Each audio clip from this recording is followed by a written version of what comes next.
Lawyers, what's a law that isn't real that normal people insist exists? 1. It's a law that exists but widely misunderstood is the concept of entrapment. If the police put a bait vehicle in a high crime area, that is not entrapment.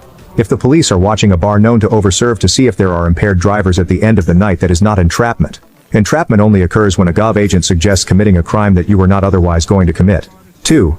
An arrest isn't magically invalidated if the police don't read you your rights on the spot. There could be a whole thread of just misconceptions people have from watching cop TV. 3. It's federal law in the US that a plainclothes or undercover police officer has to identify themselves as law enforcement if asked.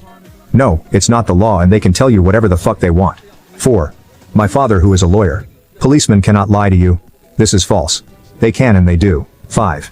In California, it's not illegal to discuss your wages with your coworkers despite what your boss might say. 6. In the UK that it is illegal to drink under the age of 18. You can buy alcohol with a meal at 16, beer, wine,